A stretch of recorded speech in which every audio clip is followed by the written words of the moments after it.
Alright, what's up guys, welcome back to another Grand Cross video, and we're going to be talking about LostVayne today. So, LostVayne Meliodas is probably the best, no, is the best PvP character coming to the game pretty soon. And, you know, if you've been following the channel, I've only talked about LostVayne Meliodas once. Yes, I've mentioned him in probably a dozen of videos, but LostVayne Meliodas is definitely the hypest character we're gonna get first on global. Well, I say first, but like, you know, the first character that's like quite hype.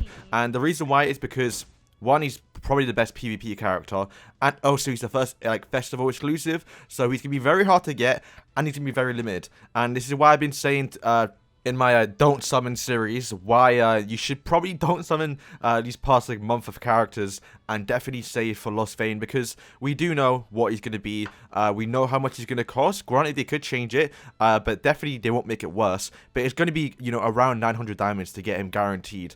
And all you have to do is really get him once and you're kind of golden. Anything higher than that, you're probably in challenger rank already. So getting him once is quite important, because PvP at that point is definitely going to be quite hard. Like, we've seen like big meta changes, but I think with LostVayne, if you're not using him, you're probably going to lose. And the reason why is because his ultimate, it's disgusting. His whole gimmick is to rush the ults as fast as he can. He's got cards that actually boost up his actual ult gauge. He's got cards or passives that boost up his cards, so he's going to get super quick, right? And with Merlin and an ult rush team, it's going to be nuts. So yeah, pretty much it kind of comes down to, you know, what are you doing? Are you playing PvP a lot? I just started playing. Granted, I wasn't playing for a while. I guess I played during the start. But then when the Pierce team came out and there wasn't really anything else but Pierce team, I kind of stopped and I made a video about it saying why it sucked. And that's when they added, you know, Red King. And Red King kind of died it down a bit. Then we got Mono Red. Then we got the Attack and Titanus, which granted I did spend quite a lot to get my 6/6 Aaron.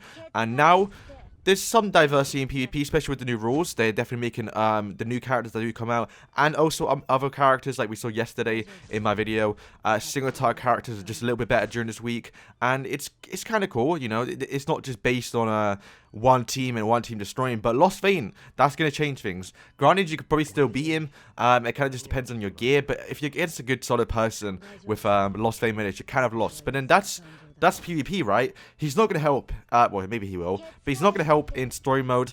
Well, I mean, I guess he will. But you get my point, right? You don't need him for story mode. Granted, story mode's not really that hard anymore, especially with the characters we do have.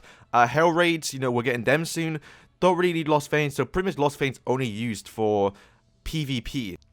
And one thing I don't like doing is telling people to summon or not. That's why I make my don't summon videos. And they're kind of just there to say, oh, you know, here's a reason why you shouldn't summon. Granted, the last like month has been like, oh lads, listen, just skip. I'm telling you to skip, because we knew LostVayne's coming.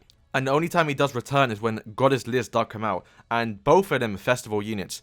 And we don't know. Granted, we kind of do, right? So this is the one thing I hate about Japan and global. I hate the way we know everything is coming. So there's no, like, speculation about stuff. And we can't pull for characters that we like Derriere.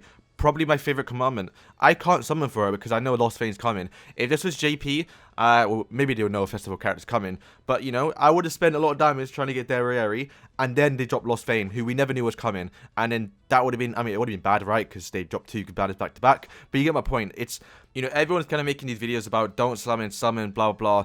And people are kind of going to have the same things over and over again. Obviously, it comes down to RNG. But, yeah, LostVayne Meliodas is coming.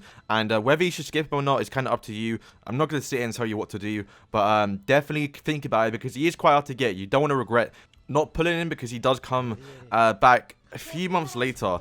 And this is the reason why I should skip Derriere. Obviously, she's, you know, amazing character. We've seen in the past like a few days that she's been out, but she's definitely easier to get. We don't know actually, but because I've been saying this, LostVayne Meliodas is going to be an actual festival banner, so they're going to do some things to spice things up. So Derriere getting added to the part 2 tickets, which I've been saying, save for them. And I currently have 9. I'm expecting to have around 10 by the time LostVayne does come out. So we're going to have a massive 10 summon video to try and get Derriere. And yeah, pretty much thing. They're going to do a massive event. It's the 6th month anniversary, basically like an anniversary, but worse. And we're going to have free pulls, probably. We're getting free tickets, we saw. So that will actually help towards getting LostVayne. Probably like the Attack and Titan one. So you're probably going to get around 60 to 90, basically free pulls. 90? Maybe 60. That's probably a bit too much. And those tickets, if it is like the Attack on Titan collab, they will actually help towards the meter to get the 900 diamonds spent. I mean, to be fair, if you're pulling, you're probably going to get them you're going to spend all them diamonds in the first place. So the tickets are kind of just there, like, whatever. Probably going to have an actual event where we can spend, let's say, 500 diamonds, and you get a part 2 ticket guaranteed, which, once again, will help towards getting Dairy Aries. That's why you should have skipped her. And overall, it's going to be a massive event to pretty much a good way to spend diamonds. And you know, I've been saying we don't know what's on the banner yet.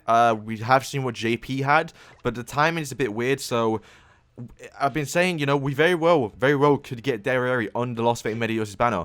But would it make sense to get, you know, have Dairy now, and then for her to leave, and then for her to be back on the same banner? Yes, it could happen. I'm hoping it does, because I want to get more copies of her. We'll get her to start with, actually. But not only that, the banner's going to be amazing. We don't know what it is yet, but it's going to be filled with so many good characters. Unlike the trash we've seen for the last few weeks, where it's literally just the 2 guaranteed, or the 2 new characters with, you know, Jericho, Gilthunder, Gila, the kind of trash. Hoping that's not on the banner. It is a festival, so it should be, you know, a good banner. And not only is it good for free-to-plays to try and get the best character for PvP, it's also good, you know, to get all the new characters. If you didn't summon for the past few banners, like Red King I never summoned for, so I'm going to try and get him. You know, Devieri. I mean, Monspi and Estos are probably going to be in that banner, but we don't really need them ones because they are the worst ones. But it'd be good to get the cosmetics, which is going to help power up the better ones that are in the coin shop that you can pick up. And probably still going to be 3% rate.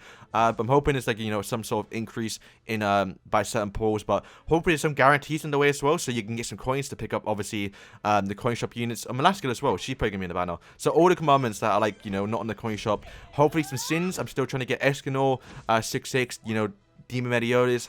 But anyway, that's pretty much my point, right? We don't know what's on the banner yet, so definitely worth saving. But hey, you know, there's always another banner comes in the future, which is once again an annoying thing that we know about.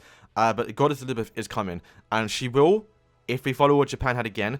I think they picked the top 10 best units that they wanted to choose for. So hopefully we can still do that and pick, obviously, the best banner possible, because then that's literally the 10 best units in the game, plus LostVayne, plus Goddess Elizabeth.